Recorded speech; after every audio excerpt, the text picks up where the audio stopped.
اعوذ باللہ من الشیطان الرجیم، بسم اللہ الرحمن الرحیم۔ کیسے آپ لوگ؟ امید کرتی ہوں خیریت سے ہوں گے۔ سورہ بقرہ کی آیت نمبر 19 آج ہم شروع کرنے والے ہیں۔ ابھی تک ان آیات کے اندر منافقین کا تذکرہ ہو رہا تھا اور اللہ تعالیٰ نے آیت نمبر 16 اور 17 کے اندر ان کی مثال بیان فرمائی کہ جیسے آگ جلائی ہو اور جلانے کے بعد اللہ تعالیٰ ان کے نور کو لے گیا، تو یہ اندھے بہرے گونگے ہیں اور کچھ نہ سن سکتے ہیں نہ سمجھ سکتے ہیں اور واپس بھی نہیں پھرتے۔ ٹھیک ہے، اب جو آیت آگے آ رہی ہے ہمارے پاس آیت نمبر 19، اس میں بھی اللہ تعالیٰ نے مثال ہی بیان فرمائی ہے۔ او کا جو لفظ آتا ہے یہ یا کے لیے آتا ہے، ٹھیک ہے،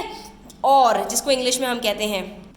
یہ بھی حرف عطف میں سے ہے اور حروف عطف ہمارے پاس 10 ہوتے ہیں۔ تو یہ وہ حروف ہوتے ہیں جو اپنے ماں بعد کو ما قبل کے ساتھ ایک حکم میں شریک کرنے کے لیے آتے ہیں، ٹھیک ہے، کیونکہ ہم جہاں پر بھی یہ بات کہتے ہیں نا کہ آپ یہ کر لیجئے یا یہ کر لیجئے، تو آپ یہاں پر آپشن دے رہے ہوتے ہیں لیکن دونوں کا معنی ایک ہی ہوتا ہے، نہیں آپ کے پاس چوائس آ جاتی ہے، ٹھیک ہے۔ تو اور یا پھر اس طرح سے بھی ہوتا ہے کہ ان کی مثال ایسی ہے یا ان کی مثال ایسی ہے، اللہ تعالیٰ نے یہاں پر یہ بیان فرمایا، ٹھیک ہے۔ تو دو اللہ تعالیٰ نے یہاں پر مثالیں دی، تو دوسری مثال یہاں سے شروع ہو رہی ہے، یہ او عطف اس بات کی طرف اشارہ کر رہا ہے۔ کصیبن، کاف آپ دیکھ سکتے ہیں یہاں پر بھی جیسے مثلہم کمثل الذی تھا نا، اسی طرح سے یہاں پر بھی یہی ہے، مثلہم کصیب، ٹھیک ہے۔ تو جیسے کہ سیب کہتے ہیں بارش کو، جیسے کہ بارش ہو، من السماء، سما آسمان ہے، آسمان سے، من کیا ہے؟ جارہ ہے، اسی لیے سما کے اندر آپ دیکھ سکتے ہیں کہ حمزہ کے اندر یہاں پر کسرہ موجود ہے، یہ اس کو من نے دیا ہے، ٹھیک ہے۔ اب من کے بھی جب ما بعد کے ساتھ ملایا جاتا ہے نا، ملا کر پڑھا جاتا ہے، تو اس کے جو نون ہے اس کے اوپر زبر آ جاتا ہے، کیونکہ آپ من السماء کو بغیر ملائے نہیں پڑھ سکتے، ٹھیک ہے۔ تو یہ بھی عربی کا ایک قاعدہ ہے۔ او کصیب من السماء، یا ان کی مثال بارش کی طرح ہے، مینا کی طرح ہے جو آسمان سے برسے، فیہ ظلمات،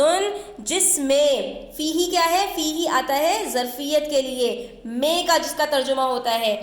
کہ اس میں ہو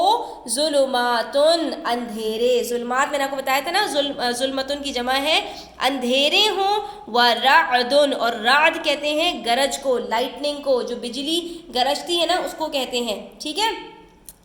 جو بادل گرجتے ہیں اس کو کہتے ہیں رعد، وبرق، اور برق کہتے ہیں بجلی کو، برق رفتاری اردو میں بھی ہم کہتے ہیں نا، بجلی کی سی تیزی، ٹھیک ہے۔ تو یہ رعد کا جو لفظ ہے یہ آپ کے لیے نیا ہوگا، لیکن برق تو اردو میں بھی استعمال کیا جاتا ہے، ظلمات بھی اردو میں استعمال کیا جاتا ہے۔ تو یہ ایسے الفاظ ہیں جن کا معنی آپ کو سیکھنے میں زیادہ مشکل نہیں ہوگی، اور اگر آپ اس کی تفسیر ڈیٹیل کے ساتھ جاننا چاہتے ہیں تو ڈسکرپشن باکس میں لنک دیا ہوا ہے، آپ وہاں پر جا کر تفسیر دیکھ سکتے ہیں۔ ویڈیو اچھی لگا کرے تو پلیز لائک کیا کریں اور اپنے دوستوں کے ساتھ شیئر کیا کریں، تاکہ اس طرح کی مزید ویڈیوز آپ کے لیے میں لا سکوں اور زیادہ سے زیادہ لوگ اس سے استفادہ حاصل کر سکیں۔ تو بڑھتے ہیں اپنے سبق کی طرف۔ اللہ تعالیٰ نے فرمایا کہ ان کی مثال اس بارش کی طرح ہے جو آسمان سے برسی، اور اس بارش کے اندر 3 چیزیں ہیں۔ ایک تو جب رات کے وقت بارش ہو رہی ہوتی ہے تو کیونکہ اس وقت چاند کی روشنی اور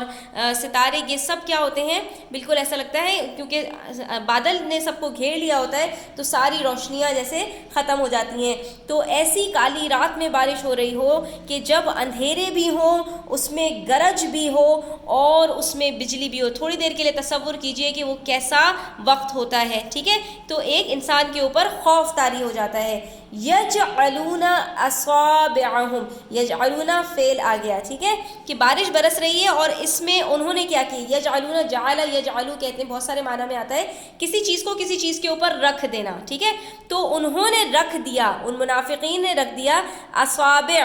اس کی جمع ہے، یہ ہے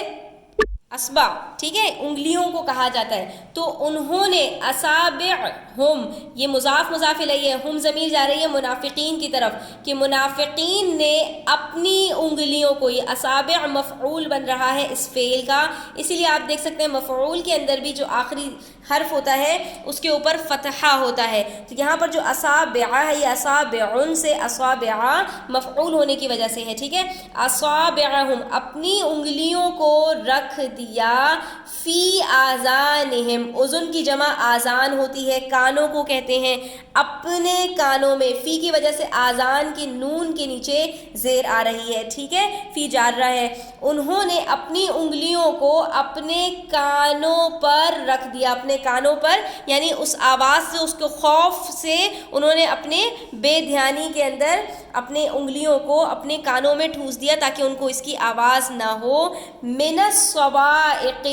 کس سے؟ بجلی کی کڑک کی وجہ سے، ٹھیک ہے، بجلی کی کڑک تاکہ ان کو سنائی نہ دے، حذر الموت، اور یہ اتنا زیادہ خوف کس بات کا ہے؟ حذر کہتے ہیں ڈر کو، ڈر کر، وہ خوف زدہ ہو کر، کس سے؟ موت، یعنی موت سے، تو موت اردو میں بھی ہم موت کہتے ہیں اور عربی کے اندر بھی ہم موت کہتے ہیں، ٹھیک ہے، تو اس کے اندر کوئی فرق نہیں ہے۔ تو انہوں نے یہ کام کیوں کیا کہ وہ موت سے ڈر گئے، اور موت سے ڈر کر انہوں نے اپنی انگلیاں اپنے کانوں میں رکھ لیں، واللہ محیط بالکافرین، اور اللہ تعالی محیط ہیں، احاطہ کرنے والے ہیں، احاطہ یحیط احاطتاً سے یہ اسم فاعل کا صیغہ ہے، محیط کہتے ہیں احاطہ کر لینا، چاروں طرف سے گھیر لینا، اللہ تعالی گھیر لینے والے ہیں بالکافرین، کافروں کو، منافقین کو، کفار کو اللہ تعالیٰ گھیر لینے والے، یعنی وہ اللہ تعالیٰ کے عذاب سے بچ نہیں پائیں گے۔ یہ تو اللہ تعالیٰ نے مثال دی نا یہاں پر، کہ یہاں پر اللہ تعالیٰ کے جب اللہ تعالیٰ اپنے عذاب کی تجلی دکھاتے ہیں اور یہاں پر ڈراتے ہیں تو انسان کتنا خوفزدہ ہو جاتا ہے، کیسے اپنے اندر بلوں میں گھس جاتا ہے اور اپنے کانوں میں انگلیاں ٹھوس لیتا ہے، لیکن قیامت کے دن اللہ تعالیٰ کے عذاب سے انسان کو کوئی بھی نہیں بچا پائے گا۔ تو یہاں پر اس کا ترجمہ کیا ہوا؟ او، اور، کصیب، another similitude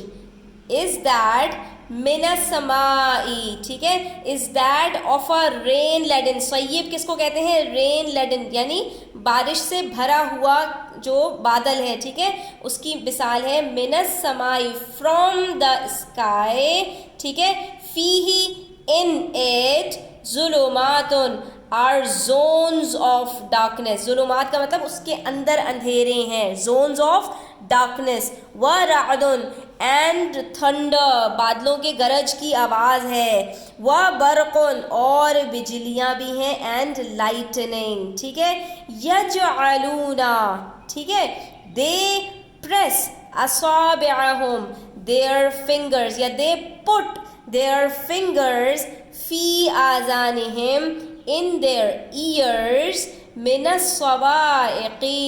to keep out the stunning حذر الموت، ٹھیک ہے، to keep out the stunning thunderclap the while they are in terror of death، حذر الموت in terror، terror کہتے ہیں خوف کو، in fear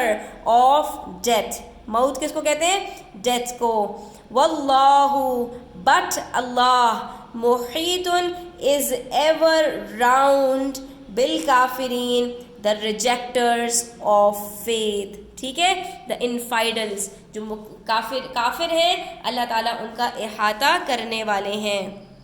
آج کا سبق یہیں تک رکھتے ہیں، امید کرتی ہوں آپ کو پسند آیا ہوگا۔ کوشش کیجئے کہ تھوڑے تھوڑے قرآن مجید کے الفاظ کو سمجھنے کی، اس کو یاد کرنے کی، کیونکہ اللہ تعالیٰ نے قرآن مجید کو یاد کرنے کے لیے بہت آسان بنایا ہے، اور اس کو ہم جتنا زیادہ پڑھیں گے، اس کو جتنا زیادہ سمجھیں گے، تو نبی کریم صلی اللہ تعالیٰ علیہ وسلم نے فرمایا ایک ایک لفظ کو پڑھنے کا، ایک ایک حرف کو ادا کرنے کا ثواب بہت زیادہ ہے، ٹھیک ہے، تو کوشش کیجئے کہ اس کو زیادہ سے زیادہ پھیلائیے بھی اور پڑھیے بھی اور سیکھیے بھی۔ اللہ تعالیٰ ہم سب کا حامی و ناصر ہو اور ہم سب کی مدد فرمائے، فلسطین کے مسلمانوں کی بھی اللہ تعالیٰ مدد فرمائے، ان کے لیے خوب دعائیں کیجئے اور اپنا بہت خیال رکھیے گا۔ اللہ حافظ۔